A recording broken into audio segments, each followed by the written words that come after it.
hi, hello everyone. Jai Shri Krishna. This is Sri Krishna Vajani, and yes, welcome back to my channel.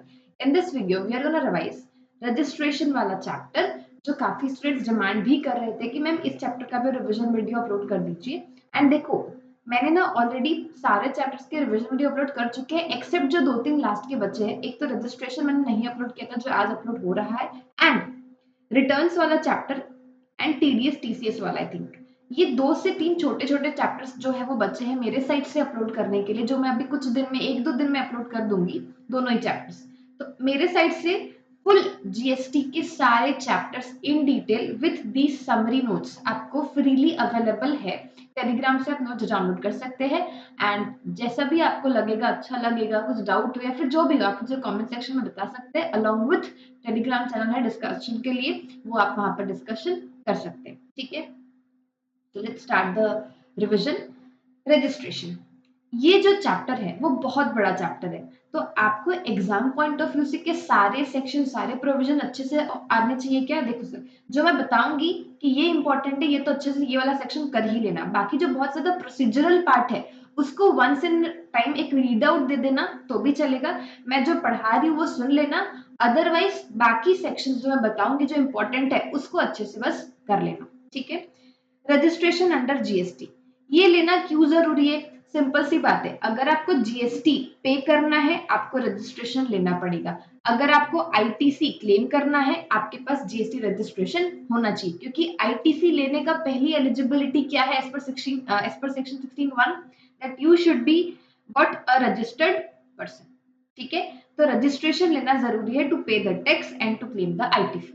ठीक है, देखो under indirect tax regime without registration जो person है वो ना ही tax collect कर सकता है कस्टमर से, या तो फिर ना ही वो आईटीसी ले सकता है, मतलब क्रेडिट ले सकता है। ठीक है, तो देखो जो सप्लायर है उसको स्टेट वाइज रजिस्ट्रेशन लेना है। अगर आपका हर स्टेट में कुछ आपका बिजनेस है तो हर स्टेट में आपको सेपरेट रजिस्ट्रेशन लेना पड़ेगा। ठीक है, कोई कंसेप्ट नहीं है कि आप पूरे ऑल इंडिया में सिर्फ एक ही रजिस्ट्रेशन लोगे, नहीं, हर स्टेट में स्टेट वाइज रजिस्ट्रेशन आपको लेना पड़ेगा। ठीक है, पैन बेस्ड होता है जीएसटी, एक पैन में आपके जितने भी रजिस्ट्रेशन होंगे वो स्टेट वाइज होंगे और पैन एक रहेगा, सेंट्रलाइज्ड पैन रहेगा। ठीक है, नो टैक्स स्पेसिफिक रजिस्ट्रेशन, मतलब ऐसा होता है कि सीजीएसटी में आप अलग से रजिस्ट्रेशन ले लिए, एसजीएसटी में आप अलग से नहीं, सिंगल सेंट्रलाइज्ड रजिस्ट्रेशन रहता है, कोई टैक्स स्पेसिफिक रजिस्ट्रेशन नहीं रहता। तो यहाँ पे मैंने लिख दिया है no tax specific registration required, single registration for all taxes CS UT GST IGST cess. ठीक है, one registration per state duty, लेकिन हाँ अगर आप चाहो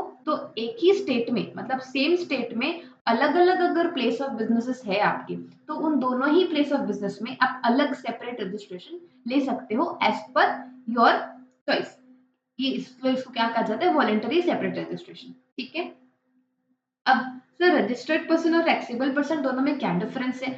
रजिस्टर्ड पर्सन क्या होता है? Means a person who is registered under section 25 मैं आपको बताऊंगी प्रोसीजर फॉर रजिस्ट्रेशन दिया है। तो सेक्शन 25 में जो पर्सन रजिस्टर्ड है but does not include a person having a unique identity number, एक यूआईएन नंबर होता है, उन पर्सन को हम रजिस्टर्ड पर्सन नहीं बोलेंगे।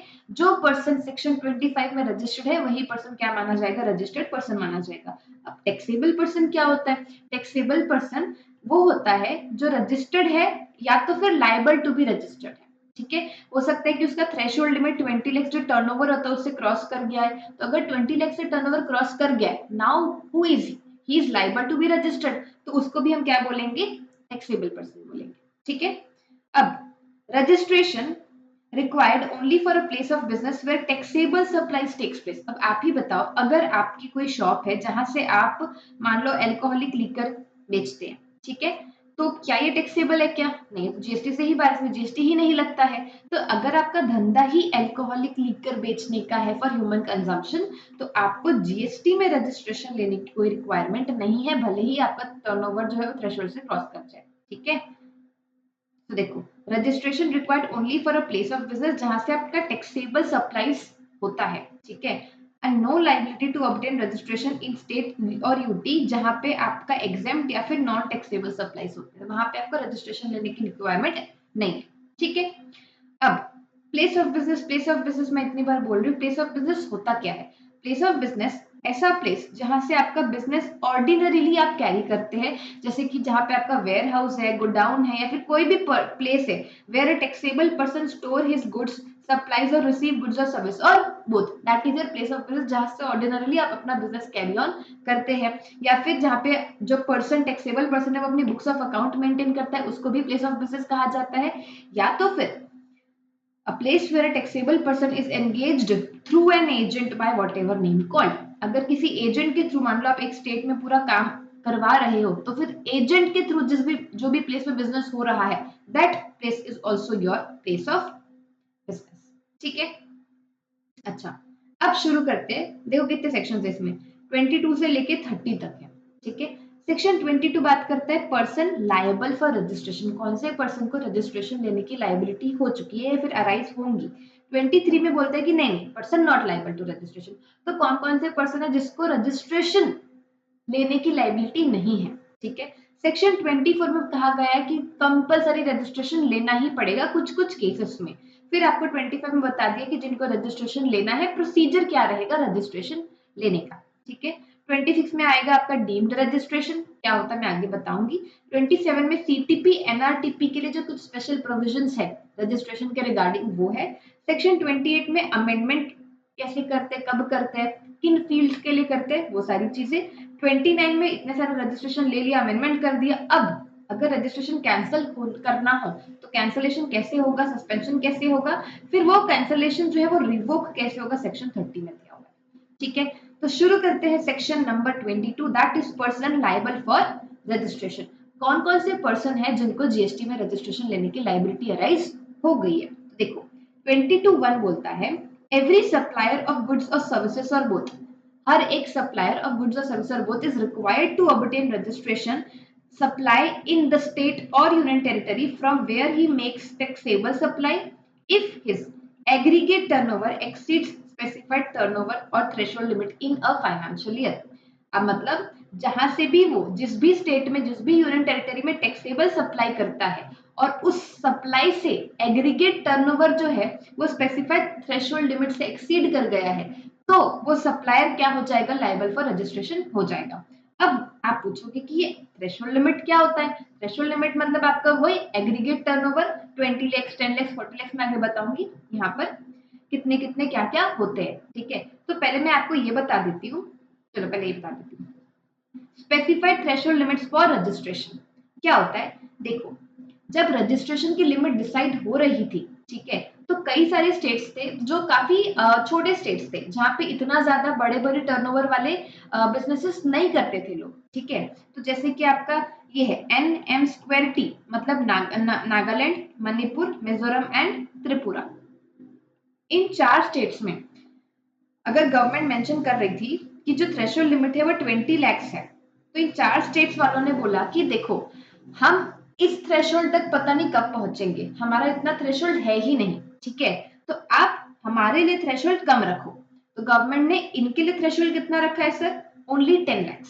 ठीक है, सो ध्यान रखना अगर Nagaland, Manipur, Mizoram and Tripura in 4 state से टैक्सेबल सप्लाईज होता है, ये बहुत इंपॉर्टेंट वर्ड है, टोटल सप्लाई नहीं, टैक्सेबल सप्लाईज होता है अगर हाँ, तो फिर थ्रेशोल्ड क्या रहने वाला है, 10 लाख रहने वाला है। ठीक है, अगर टैक्सेबल सप्लाई नहीं होता, टैक्सेबल के साथ साथ कुछ एग्जेम्प्ट सप्लाई भी होता है, तो उस केस में नॉर्मल थ्रेशोल्ड क्या माना जाएगा, 20 लाख या फिर 40 लाख। मैं आगे बताती हूँ 20 कब मानना है और 40 कब मानना है। ठीक है, तो ये हो गया।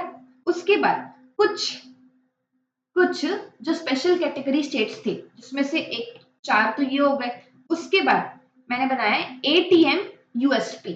ठीक है, एटीएम यूएसपी क्या है, अरुणाचल प्रदेश, तेलंगाना, मेघालय एंड यूएसपी मतलब उत्तराखंड, त्रिपुरा, पुडुचेरी। तो ये जो 6 स्पेशल कैटेगरी स्टेट्स है, इन स्टेट्स वालों को कहा गया है इनका लिमिट कितना रहने वाला है, 20 लाख। एग्रीगेट टर्नओवर का लिमिट 20 लाख तक आपको लाइबिलिटी नहीं है रजिस्ट्रेशन लेने की। जैसे ही 20 लाख इन स्टेट में क्रॉस होगा, लाइबिलिटी हो जाएगी, थ्रेशोल्ड एक्सीड कर जाएगा एंड आपको जीएसटी में रजिस्ट्रेशन लेना पड़ेगा। बाकी सारे स्टेट्स यूनियन टेरिटरी में, ठीक है, क्या होगा लाइबिलिटी, देखो क्या होगा थ्रेशोल्ड। अगर आप सर्विसेज का सप्लाई करते हैं या तो फिर आप गुड्स प्लस सर्विस दोनों का सप्लाई करते हैं, तो इन केसेस में टर्नओवर क्या रहने वाला है, 20 लाख रुपीस। ठीक है, हो सकता है कि आप सिर्फ और सिर्फ गुड्स का सप्लाई कर रहे हो, ठीक है, only intra state supply of goods करते हो एक्सक्लूसिवली, तब आपका टर्नओवर क्या रहेगा, 40 लाख रहने वाला है। ठीक है, तो यहाँ पर जो 4 स्टेट्स थे, person makes taxable supplies from the states, अगर हाँ तो 10 लाख, अगर नहीं तो नॉर्मल थ्रेशोल्ड। नॉर्मल थ्रेशोल्ड मतलब 20 लाख 40 लाख। 20 लाख कब आता है सर, 20 लाख आता है एक तो एटीएम यूएसपी वाले स्टेट से करोगे तो 20 लैक्स आएगा, और 20 लैक्स कब आता है, जब आप सर्विस और गुड्स और सर्विस दोनों का सप्लाई साथ में कर रहे हो, तो आपका 20 लैक्स का लिमिट आ जाता है। बाकी ये वाला बस ध्यान रखना, intra state supply of goods exclusively अगर आप करते हो तो आपका 40 लैक्स का लिमिट रहता है। ठीक है, इसमें मैं आपको एक क्वेश्चन पूछना चाहूंगी, आप लोग इसका आंसर बताना। देखो,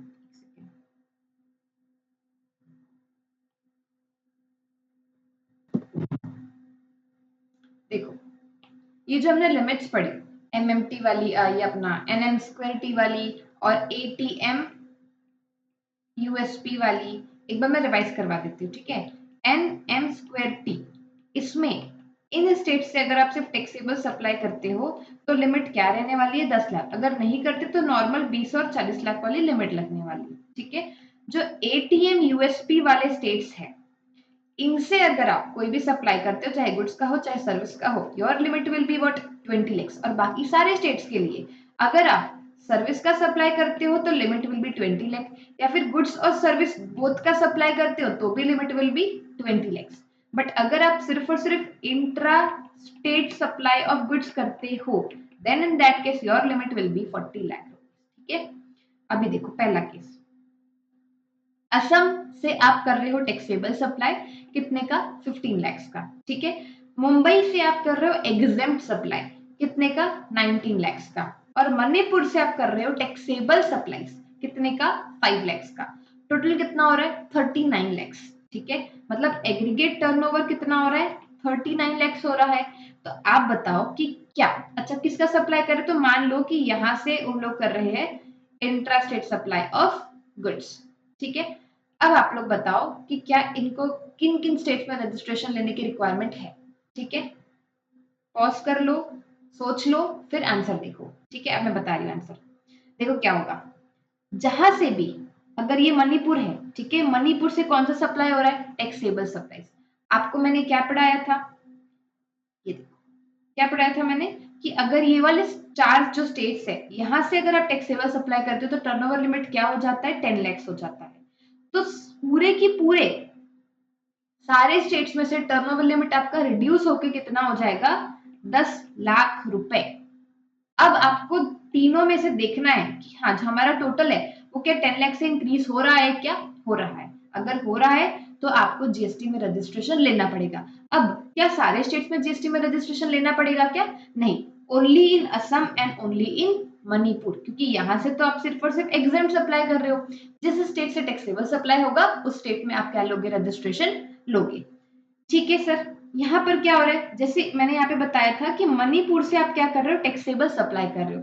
मान लो मैं बोलती कि मणिपुर से सिर्फ आप एग्जाम सप्लाई कर रहे हो, उस केस में टर्नओवर लिमिट क्या रहता, कि आपको पता है, क्या पता है, कि अगर ये वाले जो स्टेट्स है एन एम स्क्वायर टी, यहाँ से सिर्फ हम जब टैक्सेबल सप्लाई करते हैं ना, उसी केस में जो टर्नओवर लिमिट है वो कितना रहता है, 10 लाख का रहता है। बट यहाँ पर मणिपुर से तो एग्जाम सप्लाई हो रहा है, टैक्सेबल तो नहीं हो रहा है, तो यहाँ पे नॉर्मल लिमिट ही लगेगी। कौन सी लिमिट लगेगी, 40 लैक्स वाली।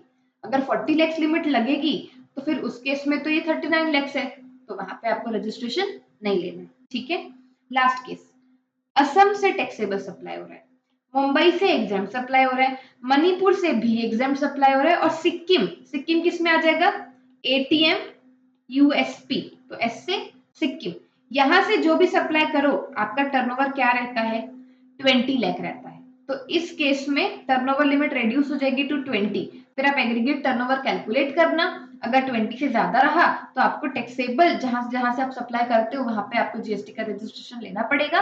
20 से बिलो रहा तो उस केस में आपको नहीं लेना पड़ेगा रजिस्ट्रेशन। ठीक है सर, क्लियर हुआ, मैंने डिटेल में आपको समझा दिया है। अब हो सकता है कि मान लो मैंने यहाँ पे क्या बोला, only intrastate supply of goods exclusively. तो मान लो फॉर एग्जाम्पल आप बॉटल सेल करते हो, ठीक है, आपका बिजनेस है बॉटल सेल करने का, विच इज टैक्सेबल अंडर जीएसटी, ठीक है। अब वो आपने बेच बेच के कितना कमा लिया, कितना टर्नओवर हो गया आपका 38 लाख, ठीक है। साथ में आपको कोई इंटरेस्ट की इनकम भी हुई, इंटरेस्ट इनकम जो हुई मान लो वो हुई आपकी 4 लाख की। अब जब आप एग्रीगेट टर्नओवर निकालोगे that will comes to rupees 42 lakh.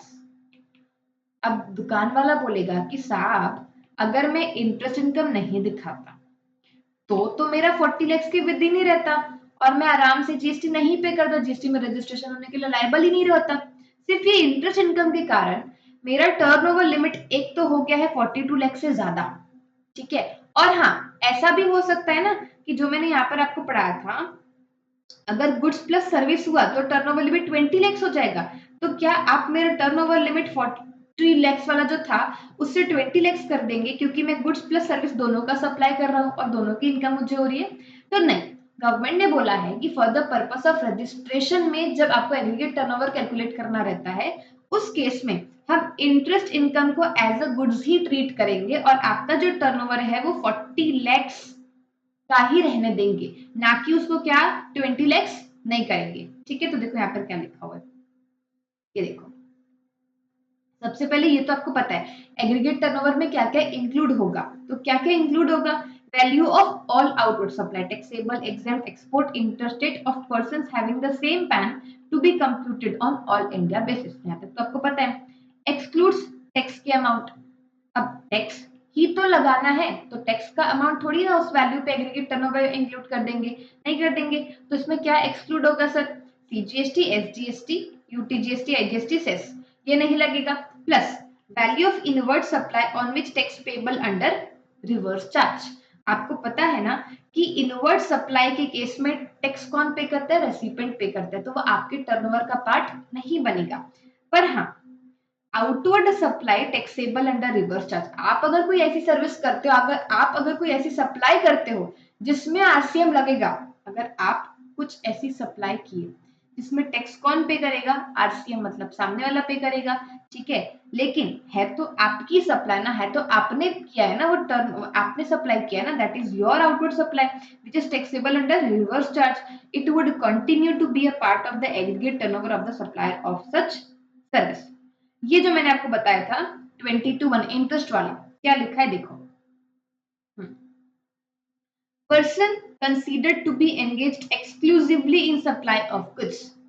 हम उनको यही मानेंगे कि वो एक्सक्लूसिवली गुड्स के सप्लाई में ही एंगेज्ड है, भले ही if engaged in supply of exempt service of extending deposits, loan, advances, जहां पे कंसिडरेशन क्या होता है, इज रिप्रेजेंटेड बाय इंटरेस्ट और डिस्काउंट। समझ आया? तो इंटरेस्ट अगर भले आपको इनकम हो रही है तो भी हम क्या मानेंगे कि that you are exclusively engaged in the supply of. Done sir, done sir.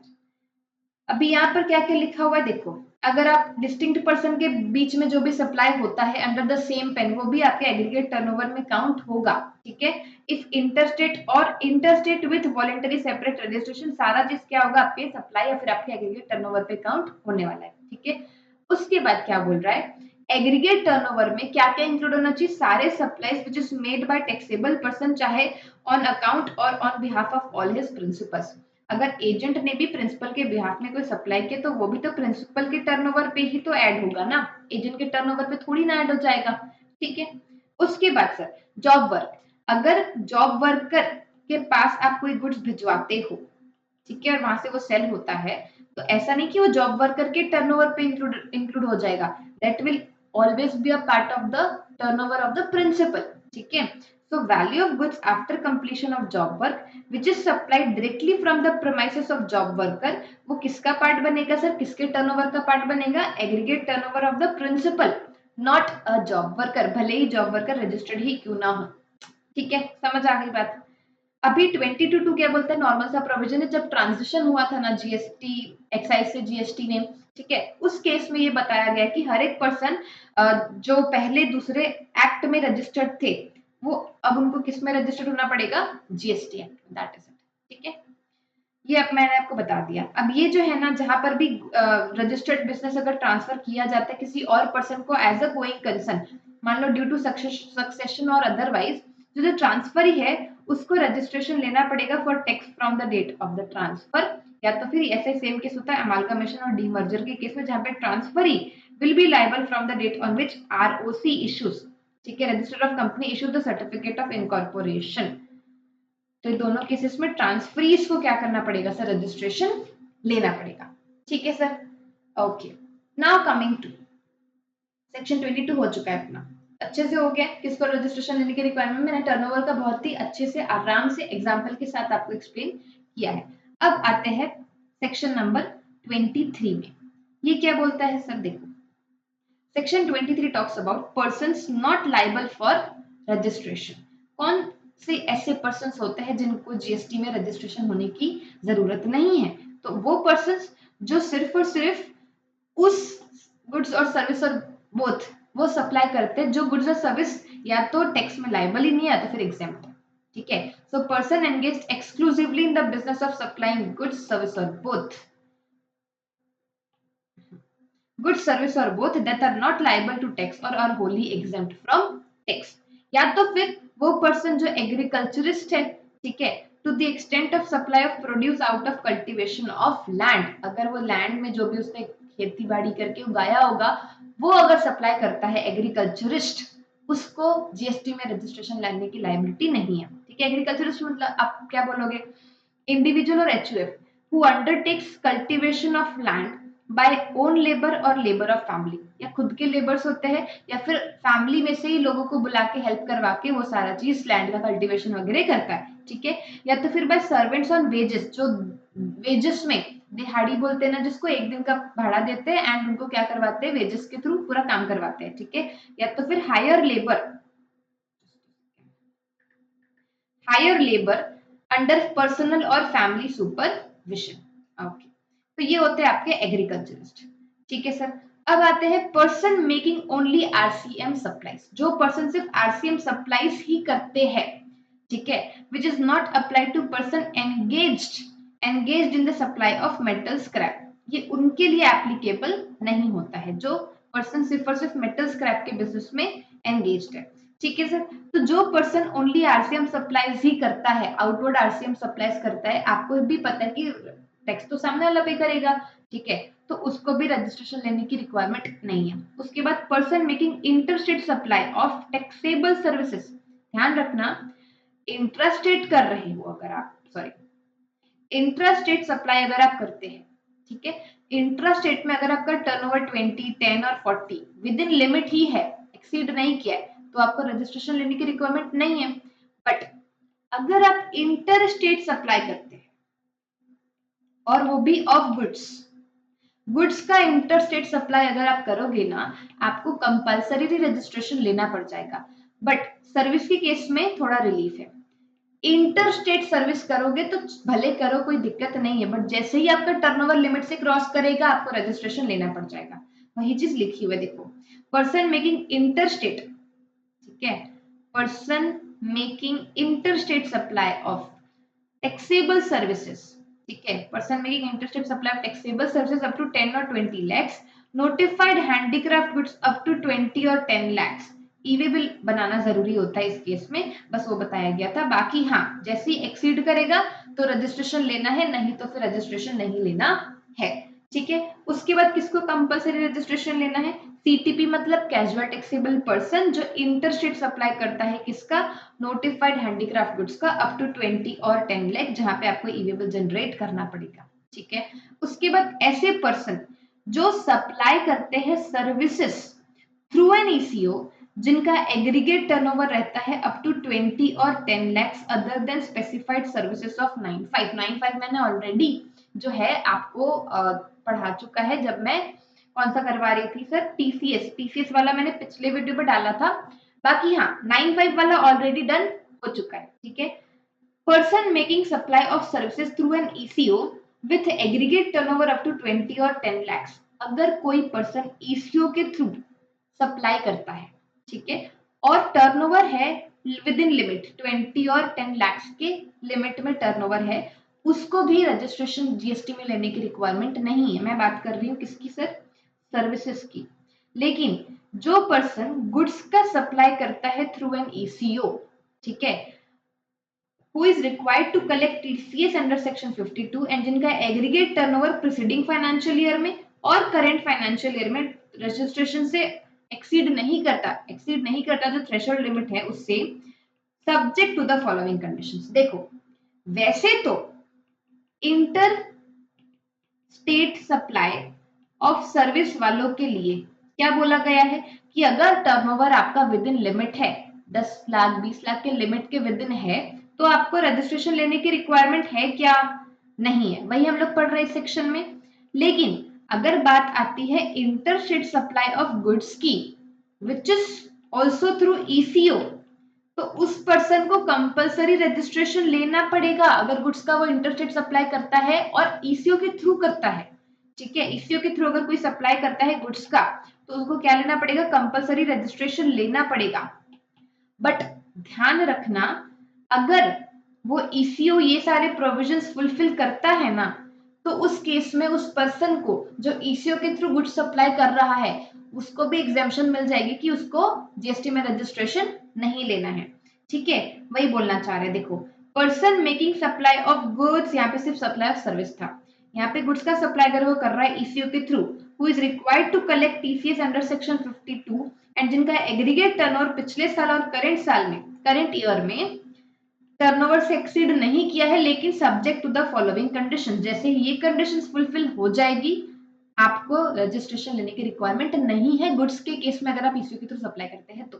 सबसे पहला तो जो ईसीओ है ना, not make interstate supply of goods, interstate supply वो नहीं करेगा, अगर किया तो रजिस्ट्रेशन लेना पड़ जाएगा कंपलसरी उस पर्सन को। ठीक है, not make supply of goods through eco in more than one state और यूनियन टेरिटरी, अगर छत्तीसगढ़ में सप्लाई कर रहा है तो सिर्फ छत्तीसगढ़ में ही करेगा, एक स्टेट से ज्यादा किसी और स्टेट में सप्लाई नहीं करेगा। ठीक है, उसके बाद required to have PAN issued under income tax act 1961, उसको पैन जो है वो उसका होना जरूरी है। ठीक है, required to have PAN issued under income tax act. उसके बाद before making supply of goods through ECO, वो कॉमन पोर्टल पे अपना पैन, प्लेस ऑफ बिजनेस का एड्रेस क्या है, स्टेट यूनियन टेरिटरी जहां से आप सप्लाई कर रहे हो, which is subject to validation on in common portal. फिर जैसे ही कॉमन पोर्टल में वैलिडेशन हो जाएगा ये सारे डिटेल्स का, तो आपको क्या ग्रांट हो जाएगा? एक enrolment number. See, enrolment number is not your GST number, GST number थोड़ी होगा, आपको तो जीएसटी में रजिस्ट्रेशन नहीं लेना है, इसीलिए ये सारे कंप्लायंसेस आप कर रहे हो। आपको क्या एनरोल होगा, मतलब क्या ग्रांट होगा? एनरोलमेंट नंबर ग्रांट होगा। ठीक है, and not to be granted more than one enrolment number in a state और union territory, and no supply of goods shall be made through ECO unless enrollment number granted on common portal। जब तक enrollment number grant नहीं हो जाता तब तक कोई भी आप सप्लाई नहीं कर सकते हो ECO के थ्रू। फिर लास्ट में क्या लिखा है सर? अगर सब्सिक्वेंटली आपको रजिस्ट्रेशन मिल जाता है अंडर सेक्शन 25, उसके बाद से आपका जो एनरोलमेंट नंबर है वो खत्म हो जाएगा, वो यूज पे नहीं आएगा। समझ आ गई बात? No TCS in this case and the ECO shall furnish details of such supplies in GSTR 8 में सारी डिटेल्स वो फर्निश करेगा कि मेरे थ्रू इतनी इतनी सप्लाई हुई है। ठीक है सर, ये सारे केसेस अगर फुलफिल हो गए तो जो पर्सन ईसीओ के थ्रू गुड्स का सप्लाई करता है उसको भी रजिस्ट्रेशन लेने की रिक्वायरमेंट नहीं है up to this threshold limit, ध्यान रखना। ठीक है सर, तो मैंने 23 भी करवा दिया, 22 भी अपना पूरा पूरा डन हो चुका है। ठीक है, अब आते हैं 24 में। 24 बात करता है कंपलसरी रजिस्ट्रेशन। जैसे ही आपको बोले कि आपको कंपलसरी रजिस्ट्रेशन लेना है, आपने 9 तरीके के रिएक्शन दे दिए, क्या क्या क्या, ऐसे बहुत सारे रिएक्शन दे दिए। ठीक है, 9 तरीके के रिएक्शन, तो आपको ध्यान रखना है कंपलसरी रजिस्ट्रेशन में 9 रिएक्शन, इससे मैंने सारा आपको याद हो जाएगा। ठीक है, 9 से क्या आ जाएगा सर? पर्सन रिक्वायर्ड टू पे tax under section 9 clause 5, 9 subsection 5, जिस पर्सन को टैक्स पे करना होता है 9(5) में, उसको तो कंपलसरी रजिस्ट्रेशन लेना पड़ेगा। किसको टैक्स पे करना पड़ता है 9(5) में, कौन बताएगा? ईसीओ। ठीक है, सो इलेक्ट्रॉनिक कॉमर्स ऑपरेटर जो है उसको कंपलसरी रजिस्ट्रेशन लेना पड़ता है। ये जो मैंने बताया, कंफ्यूज मत हो जाना, ये उस पर्सन की बात हो रही है जो ईसीओ के थ्रू सप्लाई करता है, और यहाँ पर जो मैं बात कर रही हूँ वो ईसीओ की ही बात कर रही हूँ। ठीक है, 9 आर, आर से पर्सन लाइबल टू पे tax under RCM on inward supplies. यहाँ पर मैंने बोला था जो पर्सन सिर्फ और सिर्फ ऐसी सप्लाई करता है, ऐसी आउटवर्ड आरसीएम सप्लाई करता है जिसमें सामने वाला ही टैक्स पे करता है, तो उसको रजिस्ट्रेशन नहीं लेना है, सामने वाला टैक्स सामने वाला रजिस्ट्रेशन लेगा। क्यों? क्योंकि सामने वाले को ही तो टैक्स पे करना है आरसीएम में, तो उसको कंपल्सरी रजिस्ट्रेशन लेना पड़ेगा। उसके बाद ई से हर एक ECO are required to collect TCS under section 52। जो भी ईसीओ, जिस भी ईसीओ को टीसीएस कलेक्ट करना है अंडर सेक्शन 52, उन हर ईसीओ को कंपल्सरी रजिस्ट्रेशन लेना पड़ेगा।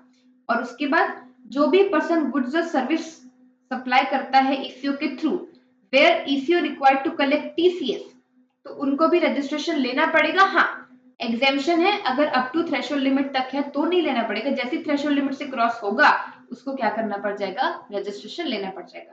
सो 9 आर ई, फिर ए से क्या बोल रहा है सर, ये देखो एजेंट, ए से है ये agent, person making taxable supply of goods or service or both on behalf of other taxable person whether as an agent or otherwise। मतलब जो भी पर्सन टैक्सेबल सप्लाई करता है किसी और टैक्सेबल पर्सन के बदले एज एन एजेंट या फिर कोई भी पर्सन के एज अ अदरवाइज, ठीक है। सो उस पर्सन को भी क्या करना पड़ जाएगा सर, कंपल्सरी जीएसटी में रजिस्ट्रेशन लेना पड़ जाएगा। ध्यान रखना, टैक्सेबल पर्सन के अंडर में मैं एज एन एजेंट या फिर एज एन कुछ और रिप्रेजेंटेटिव काम कर रहा हूँ, ठीक है। सी से क्या आ जाएगा, कैजुअल टैक्सेबल पर्सन, जो टैक्सेबल सप्लाई करता है उसको भी कंपल्सरी रजिस्ट्रेशन लेना पड़ेगा। एग्जाम्पशन है सिर्फ और सिर्फ अप टू 10 और 12 20 लाख का, ठीक है। फिर टी से आ जाएगा TDS deductor under section 51।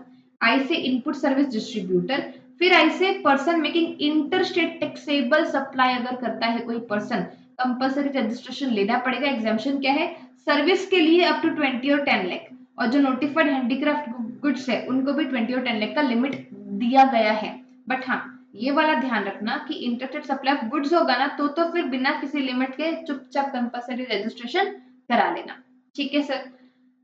Okay, उसके बाद जो भी पर्सन ओआईडीआर सर्विसेज देता है from a place outside India to a person other than registered person, and जो भी पर्सन सप्लाई करता है ऑनलाइन मनी गेमिंग और from a place outside India to a person in India, ये दोनों पर्सन को भी क्या करना पड़ जाएगा, जीएसटी में कंपल्सरी रजिस्ट्रेशन लेना पड़ेगा। एंड लास्ट आता है आपका NRTP, that is non resident taxable person making taxable supplies, और कोई भी अदर पर्सन एज नोटिफाइड। तो ये सारे पर्सन्स को कंपलसरी जीएसटी में रजिस्ट्रेशन लेना है अंडर सेक्शन 24। तो ये तीनों सेक्शंस आपको अच्छे से पता होने चाहिए। कौन कौन से सेक्शंस, 22, 23 और 24। 25 इज अ प्रोसीजरल पार्ट, कुछ कुछ चीजें बस ध्यान रखनी है, बाकी it's a kind of a read out basis, और मेरा एक बार रिवीजन वीडियो सुन लेगा, ठीक है सर।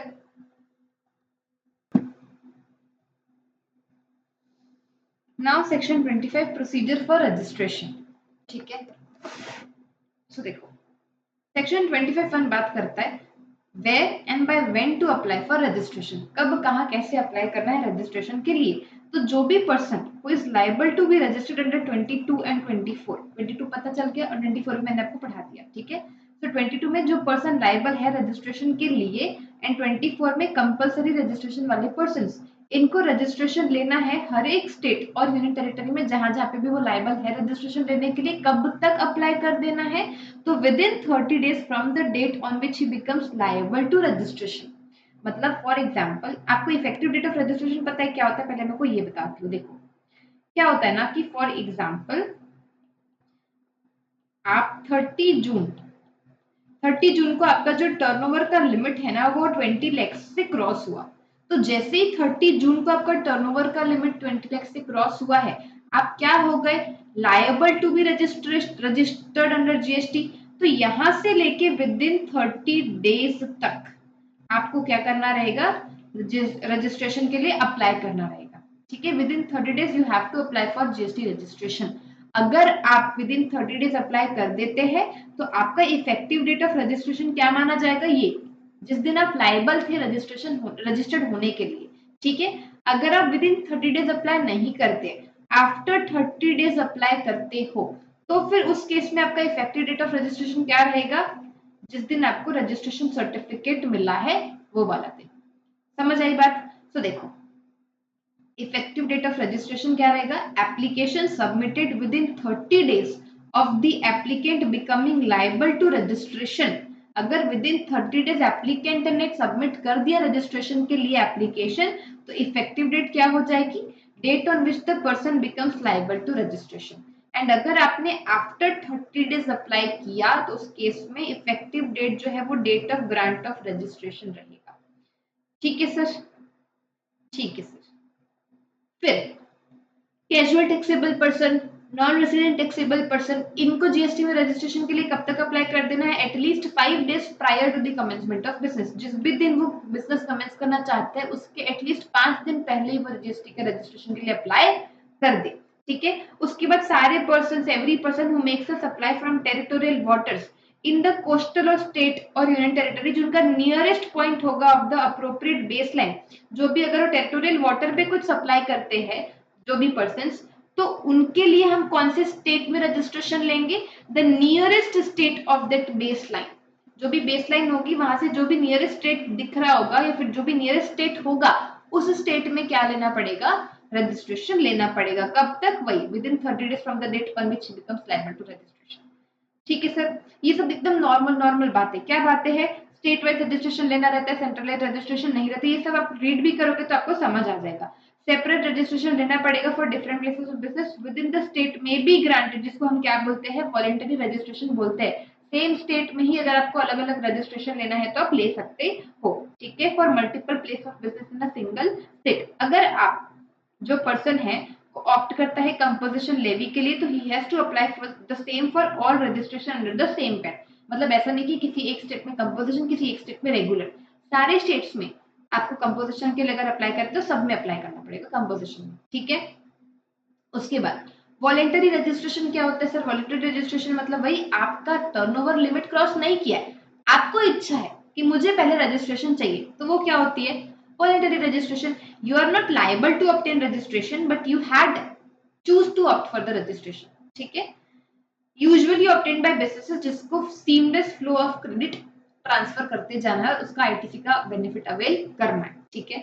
फिर डिस्टिंक्ट पर्सन क्या होता है? ये सब मैंने आपको ऑलरेडी बता चुका है। ठीक है? उसके बाद पैन जरूरी है फॉर ऑब्टेनिंग द रजिस्ट्रेशन, क्योंकि जो जीएसटी रजिस्ट्रेशन होता है वो पैन वाइज होता है, और जो टीडीएस डिडक्टर होते हैं उनका तो पैन नहीं होता है। ठीक है? तो वो क्या यूज कर सकते हैं? अगर पैन नहीं है या फिर पैन यूज नहीं करना है तो फिर they can use pan. Pan होता है। ठीक है? उसके बाद NRTP may be granted registration on the basis of other prescribed documents। NRTP को भी रजिस्ट्रेशन मिलता है, मैं आगे आपको उसका प्रोसीजर भी बताऊंगी सेक्शन 27 में। ठीक है? ये इंपॉर्टेंट है, इसमें क्या बोलते हैं? 25(8) रेड विथ रूल 16। यहाँ पे ये कहा गया है सुओ मोटो रजिस्ट्रेशन कौन करता है? खुद से, अपने से। कौन रजिस्ट्रेशन करता है? Proper officer. देखो, आप लाइबल हो रजिस्ट्रेशन लेने के लिए, बट आपने नहीं लिया रजिस्ट्रेशन, आप भूल गए, या फिर आपको लगा कि नहीं नहीं मुझे नहीं लेना रजिस्ट्रेशन, मेरे को लाइबिलिटी नहीं है अभी रजिस्ट्रेशन लेने की जीएसटी में। बट अगर प्रॉपर ऑफिसर को लगता है कि इस बंदे ने रजिस्ट्रेशन नहीं लिया और उसको लेना चाहिए था, तो सुओ मोटो रजिस्ट्रेशन कौन ले लेगा आपके लिए? Proper officer. ठीक है? So if a proper officer find that person liable to register under the act has not applied, आपने अप्लाई नहीं किया रजिस्ट्रेशन के लिए, तो जो ऑफिसर है वो रजिस्टर कर देगा टेम्पररी बेसिस पे उस पर्सन को in GST and order issue कर देगा प्रिस्क्राइब्ड फॉर्म में। अगर पर्सन को लगता है कि हाँ मुझे सच में रजिस्ट्रेशन लेना ही चाहिए था, मैंने नहीं लिया, अच्छा किया प्रॉपर ऑफिसर ने अप्लाई कर दिया रजिस्ट्रेशन के लिए टेम्पररीली, आपको फिर क्या करना रहेगा? अप्लाई करना रहेगा within 90 days from the date of temporary registration. जिस दिन आपको टेम्पररी रजिस्ट्रेशन मिला है उसके विद इन 90 डेज में आपको अप्लाई कर देना पड़ेगा अपने रजिस्ट्रेशन के लिए। और आपको लगता है कि नहीं प्रॉपर ऑफिसर तो गलत है, मुझे लेना ही नहीं है रजिस्ट्रेशन और लेने के लिए मैं लायबल भी नहीं रजिस्ट्रेशन, तो उस केस में आप क्या फाइल करोगे? अपील फाइल करोगे against what? This temporary registration.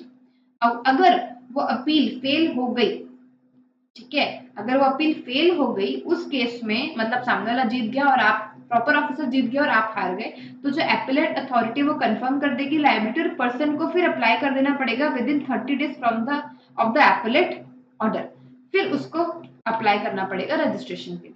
ठीक है? और जो भी जीएसटी ग्रांट होता है shall be effective from the date of order of proper officer. आपको जो भी जीएसटी नंबर मिलेगा that will be effective from which date? जिस दिन आपके जो प्रॉपर ऑफिसर है उन्होंने ऑर्डर निकाला था कि आपका हम टेम्पररी रजिस्ट्रेशन निकाल ले रहे। ठीक है? So this is your 25(8). इसको एक बार ध्यान से पढ़ लेना, ठीक है। उसके बाद 25, 9 और 10 क्या होता है, रेड विथ रूल 17। ये बोलता है कि जो भी स्पेशलाइज्ड एजेंसी होती है यूएनओ की, ठीक है, यूनाइटेड नेशन ऑर्गेनाइजेशन, उसके बाद मल्टीलैटरल फाइनेंशियल इंस्टीट्यूशन है, consulate, embassy of foreign countries, इनके पास जीएसटी नंबर नहीं होता है, ठीक है। इनको मिलना जाता है unique identity number GSTN portal से, क्योंकि इनको रिफंड क्लेम करना होता है किसका, टैक्सेस का, जो उन्होंने नोटिफाइड सप्लाईज में पे किए थे। तो वो टैक्स का रिफंड क्लेम करने के लिए they should be having what, they should be having their unique identity number. And ये जो सेंट्रलाइज्ड होता है UIN and which is applicable to the territory of India, and जिनके पास यूआईएन होता है is not a registered person and thus not a taxable person. क्योंकि मैंने आपको बता चुका था कि टैक्सेबल पर्सन मतलब क्या होता है। तो टैक्सेबल पर्सन मतलब होता है, हाँ, टैक्सेबल पर्सन मतलब क्या होता है, ये वाला देखो, registered person does not include a person having a UIN, तो इसको हम रजिस्टर्ड पर्सन नहीं मानेंगे, बट ऑब्वियसली बात है तो टैक्सेबल पर्सन भी नहीं मानेंगे, ठीक है सर। उसके बाद देखो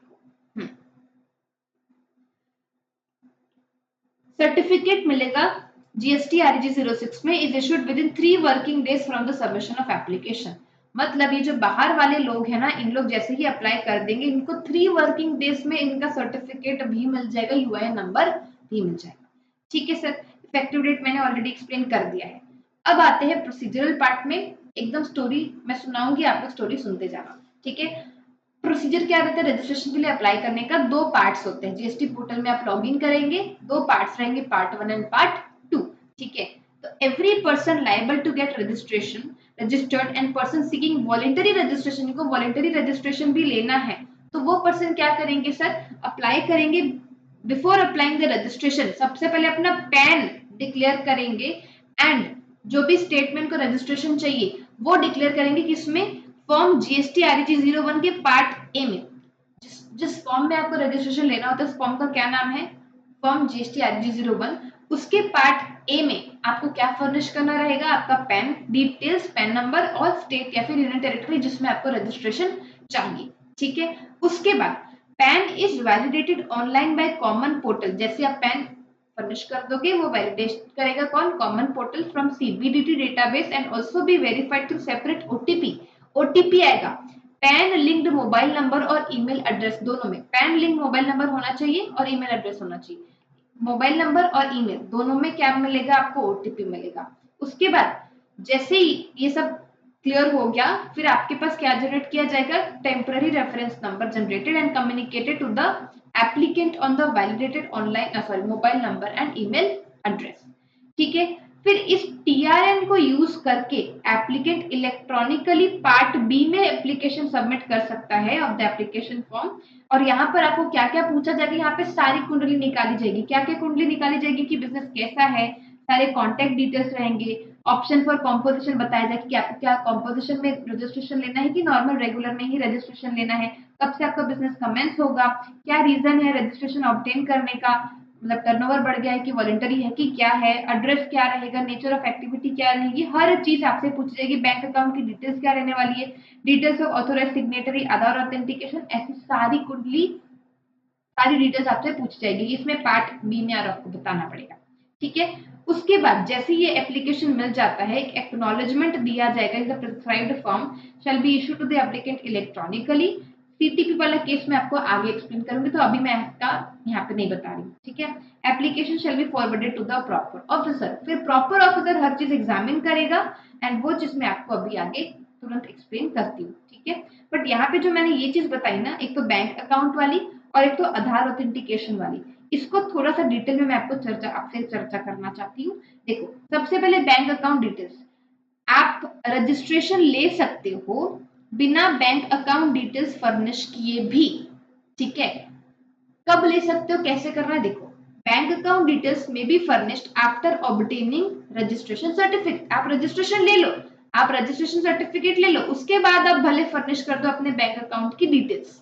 मैक्सिमम टाइम लिमिट क्या है बैंक अकाउंट डिटेल्स फर्निश करने की, दैट विल बी जैसे ही आपको रजिस्ट्रेशन सर्टिफिकेट मिलता है उसके विद इन 30 डेज में आपको क्या सबमिट कर देना, सारे के सारे अपने बैंक अकाउंट डिटेल्स फर्निश कर देना। ठीक है।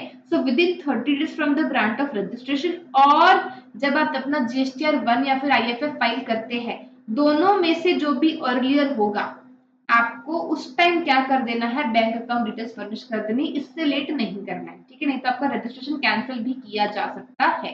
तो ध्यान रखना, भले बिना बैंक अकाउंट के आप एक बार के लिए अपना रजिस्ट्रेशन ले लो, आपके पास आ जाएगा अपना आरसी, बट उसके बाद अगर आपने इस टाइम लिमिट के विद इन बैंक अकाउंट नहीं फर्निश किया, then your registration might be cancelled also, ठीक है।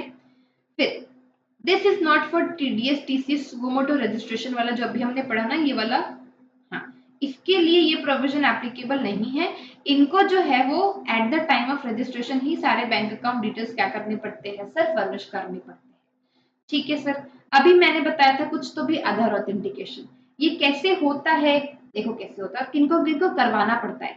तो देखो 25(6)(a) में फॉर रजिस्टर्ड पर्सन, जो पहले से रजिस्टर्ड है, उनको भी बाद में ऑप्शन मिला है कि उनको भी क्या करवाना पड़ेगा, आधार ऑथेंटिकेशन करवाना पड़ेगा। तो हर एक रजिस्टर्ड पर्सन को अंडरगो करना पड़ता है Aadhaar authentication, and proof furnish करना पड़ेगा कि उनके पास उनका आधार नंबर है फॉर सिक्योरिटी पर्पस, ठीक है।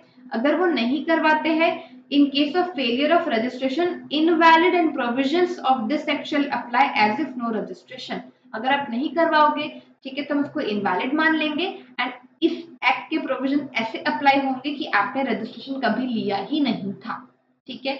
उसके बाद आप पहली पहली बार रजिस्ट्रेशन ले रहे हो, अगर आप पहली पहली बार रजिस्ट्रेशन ले रहे हो, तो देखो, और आप इंडिविजुअल हो, you are not a company और not a partnership, you are an individual, तो उस केस में अंडर को Aadhaar authentication and furnish the proof with registration application, ठीक है।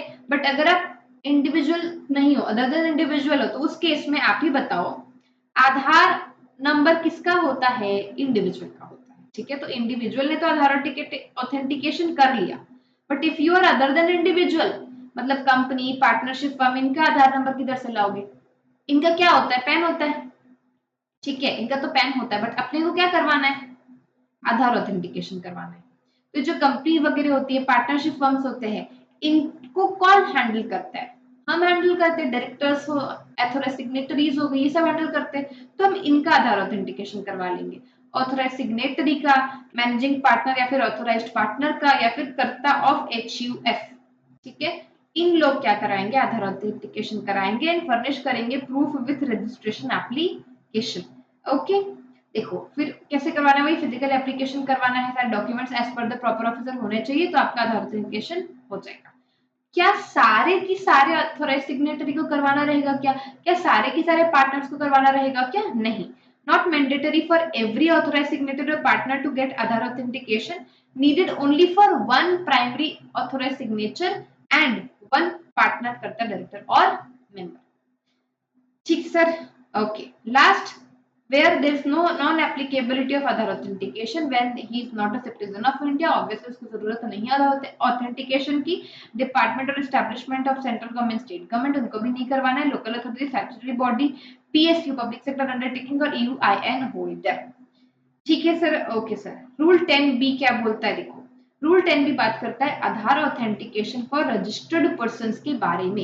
यहाँ पर क्या कहा गया है कि जो रजिस्टर्ड पर्सन है other than person under section 2560, वो क्या इशू करेगा, रजिस्ट्रेशन सर्टिफिकेट इशू करेगा, एंड शैल अंडरगो प्रोप्राइटर और एनी पार्टनर कर्ता, MD, WTD, member of managing commission of AOP, BOI, society, trust in case of trust end of the signatory, authorised signatory for what, ये जो registered person है, ये other than person under section 2560, इनके अलावा जो person है वो क्या इशू करते हैं सर, रजिस्ट्रेशन सर्टिफिकेट इशू कर देंगे, एंड उनको आधार ऑथेंटिकेशन वगैरह करवाना पड़ेगा।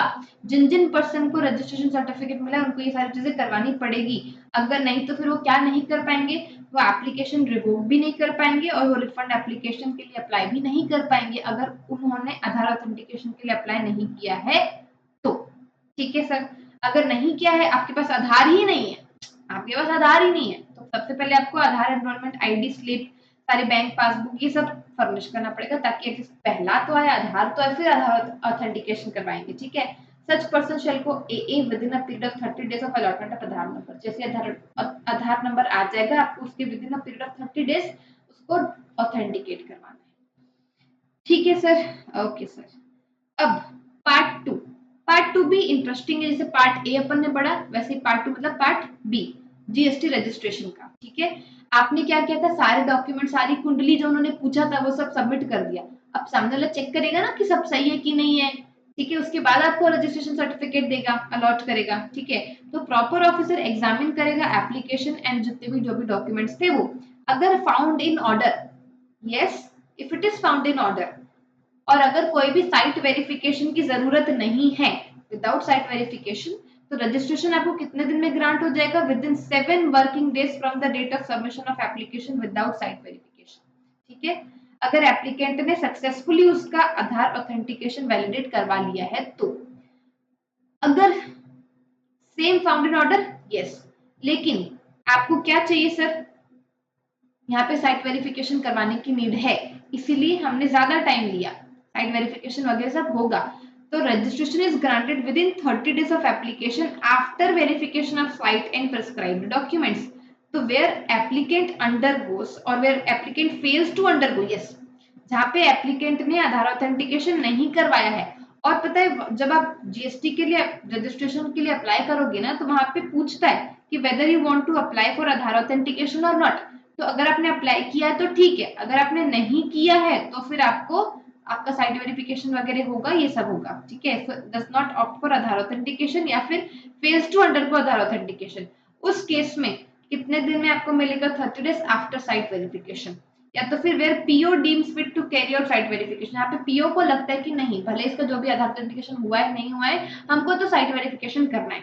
या फिर ऐसा हो सकता है कि जो डेटा एनालिसिस रिस्क पैरामीटर्स है उससे ऐसा लगता है कि आपका साइट वेरिफिकेशन होना चाहिए, तो उस केस में 30 डेज में रजिस्ट्रेशन ग्रांट होगा।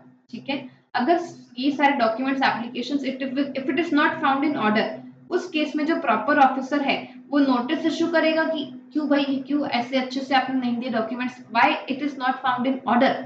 इन दैट केस आपको क्लैरिफिकेशन देना पड़ेगा, सारी चीजें इलेक्ट्रॉनिकली सबमिट भी करनी पड़ेगी।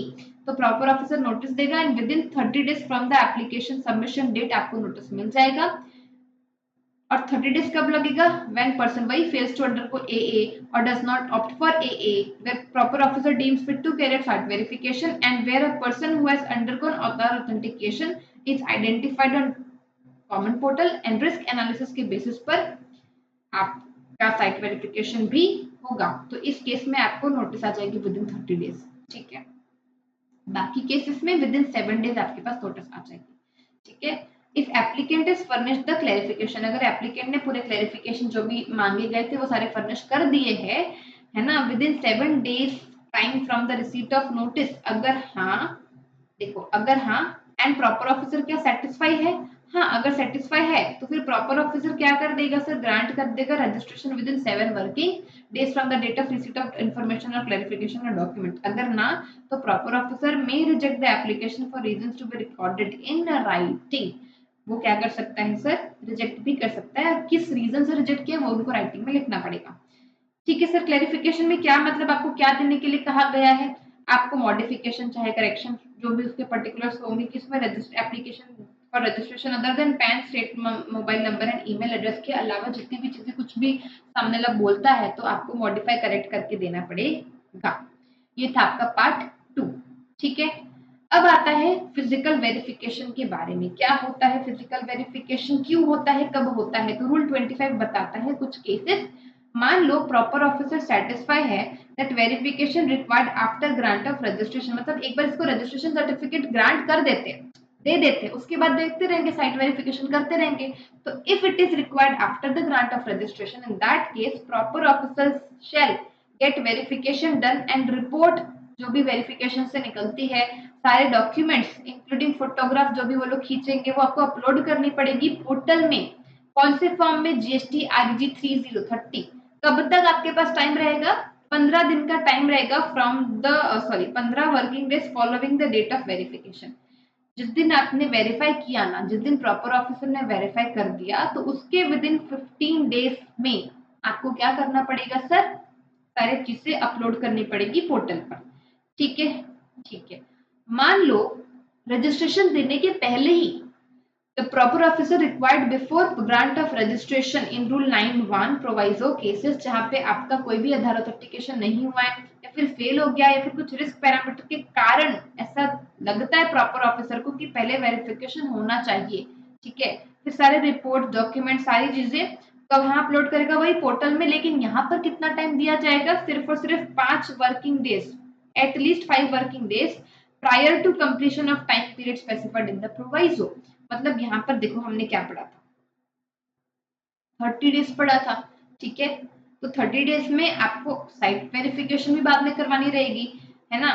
तो आपको जो चीजें अपलोड वगैरह करनी है, तो यहाँ पर आफ्टर साइट वेरिफिकेशन उसके बाद with in 30 days registration grant हो जाएगा, ठीक है। तो 30 डेज के एटलीस्ट 5 दिन पहले तक सारी जो साइट वेरिफिकेशन के डॉक्यूमेंट्स है ना वो अपलोड हो जाने चाहिए।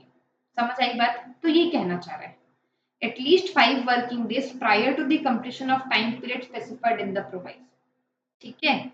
अब जो नॉन टेक्सेबल पीपल होते हैं वो फिजिकल डॉक्यूमेंट्स भी सबमिट कर सकते हैं फैसिलिटेशन सेंटर्स पे, फिर उनको वो लोग ऑनलाइन अपलोड कर देंगे, ठीक है। जीएसटी नंबर जो होता है वो कितने डिजिट का होता है, 15 डिजिट्स का होता है, जिसमें से जो सामने के 2 डिजिट होते हैं ना that will be your state code कि 22 कौन से स्टेट का है, ठीक है।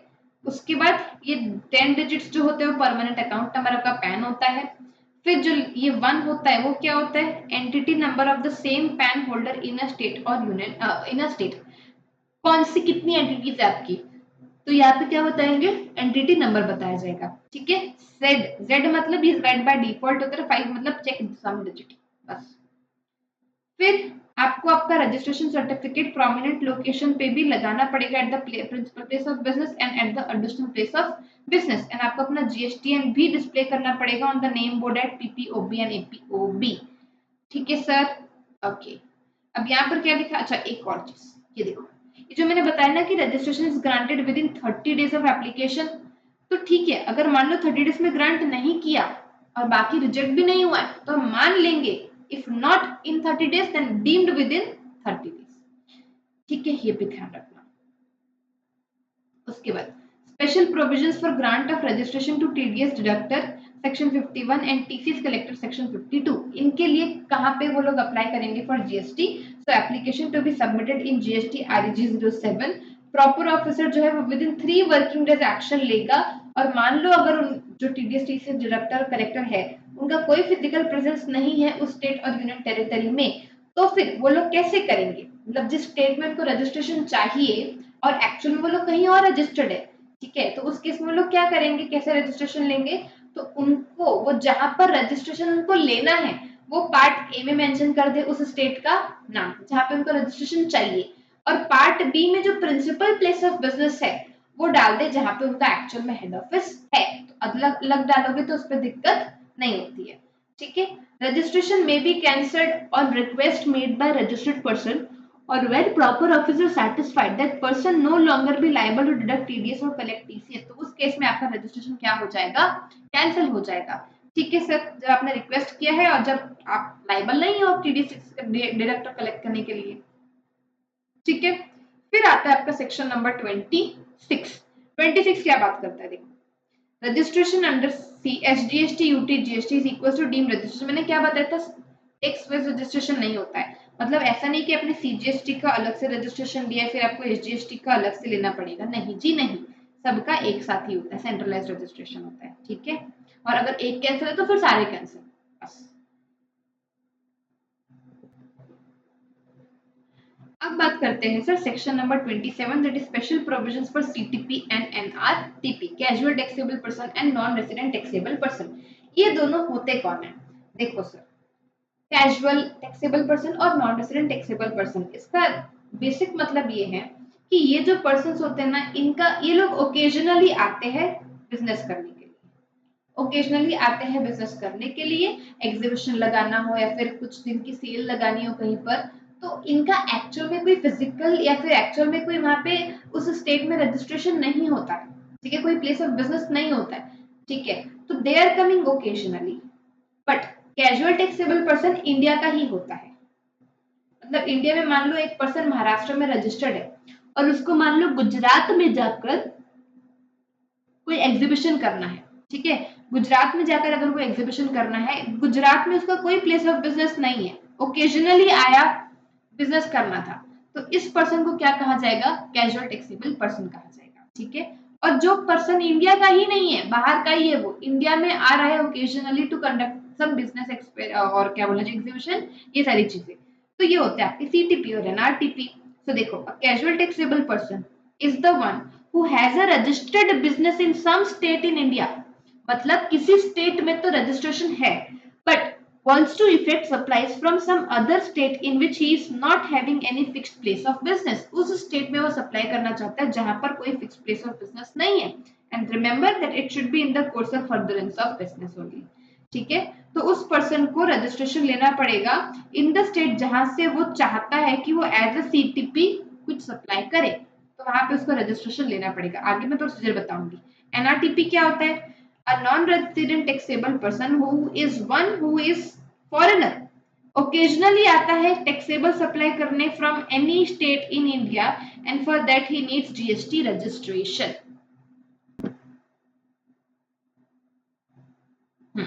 तो देखो प्रोसीजर क्या है सीटीपी एनआरटीपी के लिए जीएसटी में रजिस्ट्रेशन लेने के लिए। तो देखो जीएसटी लॉ प्रिस्क्राइब करता है special procedure for registration and also for the extension of operation period, कितने पीरियड तक वो जीएसटी में रजिस्ट्रेशन ले सकते हैं वो सब बातें। तो सबसे पहले तो ये सीटीपी एनआरटीपी है, मतलब इनका क्या कोई फिक्स प्लेस ऑफ बिजनेस है क्या उस स्टेट में? इसका तो इंडिया में ही नहीं है। मान लो ये इंडिया में बिजनेस करने आया और भाग गया, फिर कैसे पकड़ेंगे इसको? ठीक है, तो देखो यहाँ पर सबसे पहले आपको बिजनेस शुरू करने के एटलीस्ट 5 दिन पहले आपको जीएसटी के लिए रजिस्ट्रेशन के लिए अप्लाई कर देना है। So they have to apply for registration at least 5 days in advance, ठीक है, बिफोर मेकिंग एनी सप्लाई। उसके बाद registration is granted to them और period of operation is extended only after they make. आप जब अप्लाई करते हो रजिस्ट्रेशन के लिए, आपसे गवर्नमेंट क्या डिपॉजिट करवाएगी? Advance deposit of the estimated tax liability. मतलब आप यहाँ पे धंधा करने आ रहे हो, आपको कुछ तो अंदाजा होगा, कुछ तो आपने रफ कैलकुलेशन किया होगा कि मेरा इतना लायबिलिटी बन सकता है, उस लायबिलिटी के अकॉर्डिंग आपको एडवांस डिपॉजिट करना पड़ेगा। ठीक है, और हाँ, ये जो अमाउंट है लाइबिलिटी मतलब ये जो आपका अमाउंट है जो आप डिपॉजिट करोगे, किधर जाके क्रेडिट होगा? इलेक्ट्रॉनिक कैश लेजर पे जाके क्रेडिट होगा। ठीक है, तो देखो यहाँ पर कितने दिन के लिए आपको as a CTP as a NRTP registration मिल सकता है? तो registration is granted to them, मान लो जितना आपने रजिस्ट्रेशन सर्टिफिकेट में लिखा है, ठीक है, जितना आपने रजिस्ट्रेशन सर्टिफिकेट में लिखा है,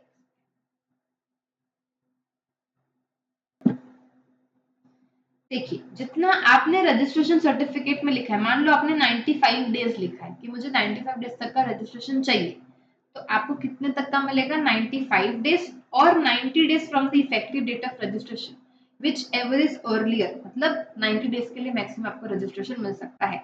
अगर आपने 80 डेज लिखा है तो विच एवर इज अर्लियर तो फिर 80 डेज का मिलेगा, लेकिन 95 लिखोगे या फिर 90 से ज्यादा लिखोगे तो फिर मैक्सिमम सिर्फ 90 डेज का ही मिलेगा। ठीक है, तो जो प्रॉपर ऑफिसर है, अगर आप रिक्वेस्ट करोगे कि नहीं मुझे फर्दर और 90 डेज का चाहिए, तो ये प्रॉपर ऑफिसर में extend the period for further 90 days, उससे ज्यादा नहीं हो सकता। अगर ऐसे करोगे तो भाई पूरा आके रजिस्ट्रेशन ले लो जीएसटी का, फिर धंधा करो, ऐसे हर 90 डेज थोड़ी बढ़वा सकते हो। ठीक है, सो पहले 90 डेज प्लस 90 डेज का आपको फर्दर एक्सटेंशन मिल सकता है। Period cannot be extended more than 180 days and in such case obtain registration as a normal person and then surrender when fair is over। जैसे ही आपका काम खत्म हो जाएगा, रजिस्ट्रेशन क्या कर देना? आप सरेंडर कर देना। ठीक है, ठीक है सर। अभी देखो अमेंडमेंट ऑफ रजिस्ट्रेशन, आपको कुछ चीजें बदलनी है, ठीक है, कुछ चेंज करवाना है, तो फिर आप उसके लिए क्या करोगे? अमेंडमेंट करोगे, है ना। Except for the changes in some core information in the registration application, जो टैक्सेबल पर्सन होता है shall be able to make amendments without requiring any specific approval from the tax authority. जैसे होती है कुछ कोर फील्ड्स और कुछ होती है non core fields. Core fields बोले तो आपका एड्रेस अगर वो चेंज करना है, अगर आपके डायरेक्टर है, डायरेक्टर चेंज हो रहे हैं, कुछ लोग एडमिट हो रहे हैं, कुछ लोग जा रहे हैं, लीगल नेम को चेंज करना है, तो ये सारे एग्जांपल्स किसके हैं? आपके कोर फील्ड के। इसको अगर आपको चेंज करना है तो you should be having what prior approval of the tax authority, तब आप चेंज कर सकते हो। So in case there is a change in the core fields of information, taxable person will apply for amendment within 15 days of the event necessitating the change and जो proper officer है फिर उसको approve कर देगा with in the next 15 days. तो इतना बड़ा procedure होता है, ठीक है। नॉन कोर फील्ड्स में जैसे फॉर एग्जांपल आपको मोबाइल नंबर चेंज करवाना है, ईमेल आईडी चेंज करवानी है, इसके लिए टैक्स अथॉरिटी के अप्रूवल का जरूरत नहीं है। No approval of the proper officer required, amendment वो खुद ही कर सकता है, कॉमन पोर्टल में एडिट करके सेव वगैरह कर लेगा, ओटीपी आएगा, खत्म, ठीक है। हाँ, ध्यान रखना, जैसे यहाँ पे मैंने आपको बताया, याद है आपको, ये क्या होता है, आपका पैन नंबर होता है, ये आपका स्टेट कोड होता है। मान लो आप अभी महाराष्ट्र में, मान लो फॉर एग्जांपल छत्तीसगढ़ में रजिस्टर्ड हो, ठीक है, छत्तीसगढ़ में रजिस्टर्ड, ठीक है। अगर आप छत्तीसगढ़ में रजिस्टर्ड हो तो आपका स्टेट कोड 22, ठीक है। अब आपको रजिस्ट्रेशन लेना है महाराष्ट्र में, छत्तीसगढ़ में नहीं, तो आपका स्टेट चेंज हो रहा है, राइट। तो जब आपका स्टेट चेंज हो रहा है तो इसको अमेंडमेंट नहीं बोलेंगे, इसमें फिर आपको नया रजिस्ट्रेशन ही लेना पड़ेगा, ठीक है। ये देखो, चेंज इन पैन और स्टेट और यूनियन टेरिटरी, उस केस में you should B apply for the new registration, ठीक है। Now just last page and सारा रजिस्ट्रेशन का चैप्टर मैंने आपको करवा दिया, ठीक है। आई होप अच्छा लगा होगा एंड मेरे नोट्स से काफी चीजें क्लियर भी हुई होगी एंड काफी क्रिस्प पैनल पे मैंने आपको सारी चीजें, ऐसा नहीं कि सब भगा दिया है, डिटेल में मैंने एक्सप्लेन भी किया है, ठीक है। देखो, सेक्शन 29 बात करता है कैंसलेशन और सस्पेंशन ऑफ रजिस्ट्रेशन के बारे में, ठीक है। अगर आपको रजिस्ट्रेशन आपका कैंसिल कब होगा, आप खुद भी अप्लाई कर सकते हो, फिर प्रॉपर ऑफिसर को लगता है कि ये लड़का कुछ बदमाशी कर रहा है तो इसका रजिस्ट्रेशन कैंसिल कर देते हैं, ठीक है। तो देखो, registration can be cancelled either by the proper officer, या फिर जो रजिस्टर्ड पर्सन है खुद ने ही अप्लाई किया है। मान लो बिजनेस बंद हो गया, मान लो बिजनेस आपने ट्रांसफर कर दिया, डीमर्ज हो गया, फिर किसी भी तरीके से आपने बिजनेस को बंद कर दिया, डिस्पोज ऑफ हो चुका है, आपने अप्लाई कर दिया रजिस्ट्रेशन कैंसलेशन के लिए, ठीक है। या फिर मान लो कॉन्स्टिट्यूशन में चेंज हो रहा है, मतलब बिजनेस की कॉन्स्टिट्यूशन में चेंज हो रहा है, पहले आप as a partnership firm registered थे, अब आप एज अ कंपनी रजिस्टर हो रहे हो, तो आपको पार्टनरशिप वाला तो खत्म करना पड़ेगा ना, कैंसिल करना पड़ेगा, ठीक है। अब taxable person no longer liable to be registered और intends to opt out for voluntary registration. Now taxable person अब लायबल नहीं है रजिस्ट्रेशन के लिए, तो वो विड्रॉ कर रहा है, कैंसिल करवा रहा है, ठीक है। अच्छा, ये तो हो गया जब वो रजिस्टर्ड पर्सन खुद अप्लाई करेगा, ठीक है। दूसरा case, registration can be cancelled by the proper officer on his own, वो खुद से कैंसिल करते हैं। कौन से केसेस में, मान लो जो भी प्रिस्क्राइब प्रोविजंस हमने इतनी सारी पढ़ी है पीछे, आपको इंटरस्टेट सप्लाई करने के लिए मना किया गया था ईसीओ के थ्रू, आपने फिर भी किया, तो आपका रजिस्ट्रेशन कैंसिल किया जाएगा। अपन ने रूल 10A पढ़ा था बैंक अकाउंट डिटेल्स वाला, अगर वो आपने फर्निश नहीं किया तो आपका कैंसिल करने की जितने भी प्रोविजंस है, अगर वो कॉन्ट्राविन करता है वो रजिस्टर्ड पर्सन, तो रजिस्ट्रेशन क्या कर देंगे proper officer, on his own cancel कर देंगे, ठीक है। या तो फिर ऐसा हो सकता है कि जो रजिस्टर्ड पर्सन है has not filed returns for continuous 6 months, मतलब जो मंथली रिटर्न्स होता है वो आपने 6 मंथ तक कंटिन्यूअसली फाइल नहीं किया। या तो फिर 2 tax periods return for a financial year beyond 3 months from the due date of furnishing the state return for the composition supplier. 2 tax periods मतलब जो आपकी क्वार्टरली क्यूआरएमपी स्कीम होता है ना, क्वार्टरली रिटर्न मंथली पेमेंट, इसमें आपको return quarterly file करना होता है, तो 2 टैक्स पीरियड्स मतलब एक क्वार्टर, यस 3 महीने का होता है, तो अपने 2 टैक्स पीरियड्स के लिए अगर रिटर्न फाइल नहीं किए, या फिर जो कंपोजिशन सप्लायर होता है उनके लिए तो पूरे साल में सिर्फ एक ही रिटर्न होता है। कौन सा रिटर्न होता है बताइए, जीएसटीआर 4 होता है। तो वो जीएसटीआर 4 भी उसने अगर फाइल नहीं किया है beyond 3 months from the due date of furnishing the state return, उस केस में भी आपका proper officer suo motu on his own registration cancel कर सकते हैं, ठीक है। या फिर जो वॉलेंटरी आपने अगर जीएसटी में रजिस्ट्रेशन लिया है, ले तो लिया, अभी बिजनेस तो चालू करो, ऐसी थोड़ी ना खेल खेल चल रहा है। तो वॉलेंटरी रजिस्टर्ड पर्सन जो है has not commenced the business within 6 months from the date of registration, ठीक है। उसके बाद रजिस्ट्रेशन अगर आपने by means of fraud, wilful misstatement या फिर कुछ फैक्ट्स को छुपा कर लिया है, तो भी प्रॉपर ऑफिसर को पता चलने के बाद वो खुद से कैंसिल कर देगा, ठीक है। जैसे ही रजिस्टर्ड पर्सन ने अप्लाई कर दिया है कैंसलेशन ऑफ रजिस्ट्रेशन के लिए, या फिर proper officer seeks to cancel his registration, फिर उस पीरियड तक प्रॉपर ऑफिसर सस्पेंड कर देगा उसका registration during the pendency of the proceedings. और सस्पेंशन के टाइम वो कोई भी रिटर्न कोई भी चीजें फाइल वाइल टैक्स पे नहीं कर सकता, ना आईडीसी कुछ भी क्लेम नहीं कर सकता। ठीक है, relating to cancellation of registration by what, by the registered person. ठीक है, प्रोसीजर क्या है फिर कैंसलेशन का? प्रोसीजर ऐसा है, where the registered person applies, जहां पे रजिस्टर्ड पर्सन खुद अप्लाई करता है कैंसलेशन के लिए, तो उसको अप्लाई करना है within 30 days of occurrence of the event.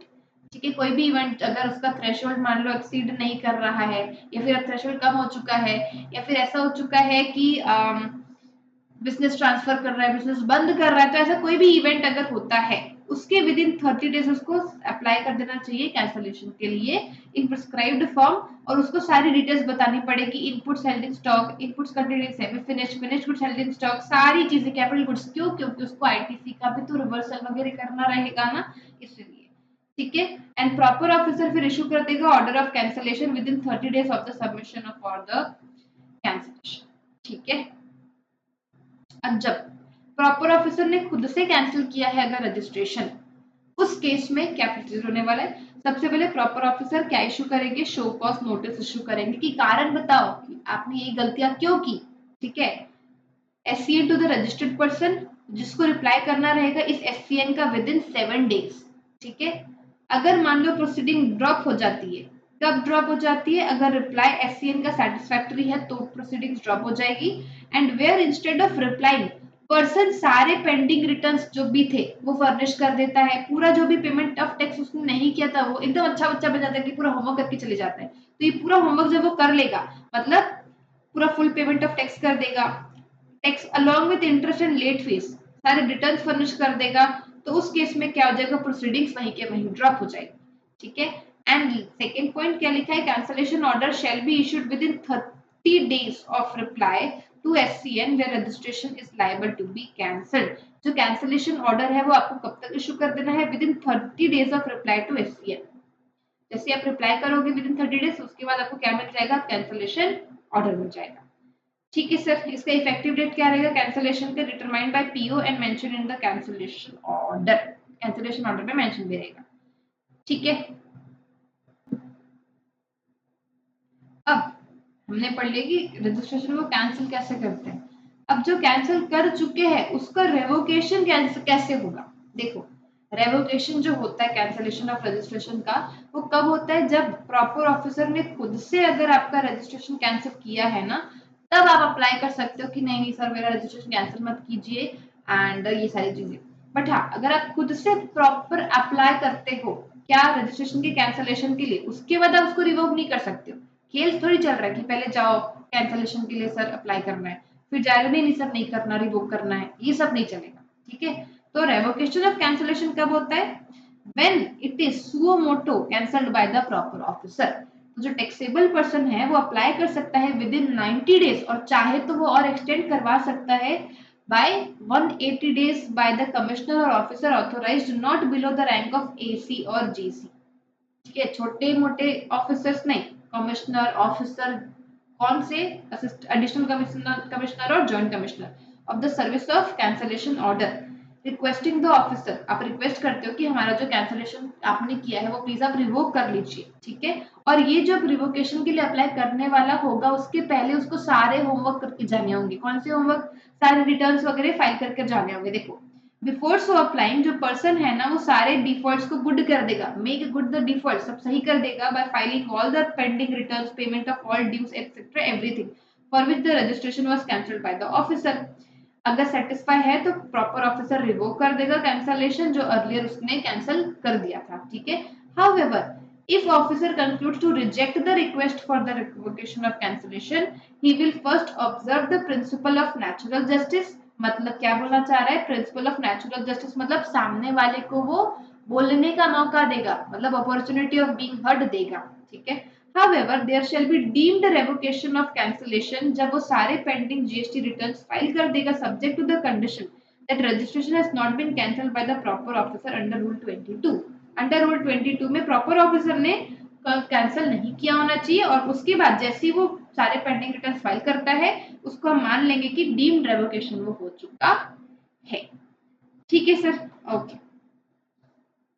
अब बात करते हैं ये दो छोटी छोटी चीजों की। कौन सी छोटी छोटी चीजें? देखो, मान लो ये है आपका date from which returns are not furnished. आपको पता है जो ड्यूरिंग द पेंडेंसी, जैसे आपका रजिस्ट्रेशन कैंसिलेशन के लिए आपने अप्लाई किया है या फिर प्रॉपर ऑफिसर ने कैंसिलेशन के लिए डाल दिया है, तो कैंसिलेशन में जाने के बाद जो भी पेंडेंसी होगी ना, पेंडिंग पीरियड होगा, उस पीरियड में आप अलाउड नहीं हो कुछ भी रिटर्न फर्निश करने के लिए। ठीक है, so date from which returns are not furnished, जिससे आपने रिटर्न फर्निश नहीं किया है, और मान लो यहाँ पर आपका आया है date of order of cancellation, और यही आपका क्या है इफेक्टिव डेट की, यहाँ से अब आपका GST registration cancel, date of order of cancellation यह है, इसके पहले तक था। ठीक है, तो अगर आपको रेवोकेशन के लिए अप्लाई करना है तो सबसे पहले इस पीरियड के रिटर्न्स को सबसे पहले फाइल कर देना पड़ेगा बिफोर अप्लाइंग फॉर रेवोकेशन। ठीक है, फिर यहाँ पर तो आपका डेट ऑफ ऑर्डर आ गया कैंसलेशन का, इसके बाद date of order of revocation, तो इस पीरियड के बीच ऑब्वियसली आपको नहीं मिला होगा रिटर्न फाइल करने के लिए। उसके बाद जब ऑर्डर आ जाएगा रेवोकेशन ऑफ कैंसलेशन का, उसके बाद फिर विद इन 30 डेज के अंदर इस पीरियड के रिटर्न आपको फाइल करने। कंफ्यूजन है क्या? देखो, date from which returns not furnished, यहां से आपने रिटर्न फर्निश नहीं किए, आपके पास ऑर्डर ऑफ कैंसलेशन आ गया यहां से कि इसके बाद से आपका जीएसटी रजिस्ट्रेशन कैंसिल। तो अगर आपको इसके बाद अगर रेवोकेशन के लिए अप्लाई करना भी है ना, तो पहले अप्लाई करने के पहले मैंने यहाँ पर क्या बताया था, सारे पेंडिंग ड्यूज कंप्लीट कर लो। तो वही बोला जा रहा है कि returns for this period, this मतलब this period to be filed before applying for revocation. ठीक है, उसके बाद जब आपका ऑर्डर आ जाएगा कैंसलेशन का, फिर अप्लाई करने के बाद, रेवोकेशन के लिए अप्लाई करने के पहले जब आप रिटर्न सारे फाइल कर दोगे, उसके बाद फिर क्या करना है, returns for this period to be filed within 30 days from the revocation order. Revocation भी आ गया, उसके बाद इस पीरियड के जो पेंडिंग रिटर्न है वो आपको विद इन 30 डेज फाइल कर देंगे। ठीक है, जब इफेक्टिव डेट ऑफ कैंसिलेशन ये है, यहाँ के बाद से आपका रजिस्ट्रेशन कैंसिल है वैसा। अब अगर आपका इफेक्टिव डेट ऑफ कैंसिलेशन यहाँ से ही स्टार्ट है रेट्रोस्पेक्टिवली, देखो registration cancelled with retrospective effect, तो इस केस में यहाँ से आपका कैंसिलेशन डेट है। इसके बाद जब तक रेवोकेशन नहीं हो जाता, पूरे पेंडिंग पीरियड, ये जो पेंडिंग रिटर्न है इस पीरियड का, ये सब आपको रेवोकेशन ऑर्डर के विद इन 30 डेज में पूरे फर्निश कर देने। ठीक है, so returns for entire period to be filed within 30 days from the revocation order, क्योंकि आपका जो रजिस्ट्रेशन था वो रेट्रोस्पेक्टिव इफेक्ट से कैंसिल हुआ। ठीक है सर, आगे बात समझ में? तो मेरे एंड से मैंने हर एक चीज रजिस्ट्रेशन चैप्टर की आपको इन 10 पेजेस में कंपाइल करके प्लस पूरा रिवीजन वीडियो अच्छे से ब्रीफ में समझाकर प्रोवाइड किया है। आई होप अच्छा लगा होगा। अच्छा लगा होगा तो डू लाइक, अपने फ्रेंड्स लोग के साथ शेयर करना, एंड यस और वीडियोस के लिए इस चैनल को सब्सक्राइब कर देना। नोट्स के लिए मेरे टेलीग्राम चैनल को ज्वाइन कर लेना, the link is in the description box, and ऐसी और वीडियोस आएगी। सो यस, मिलते हैं नेक्स्ट वीडियो पे। Till then all the best, bye bye, take care, thank you.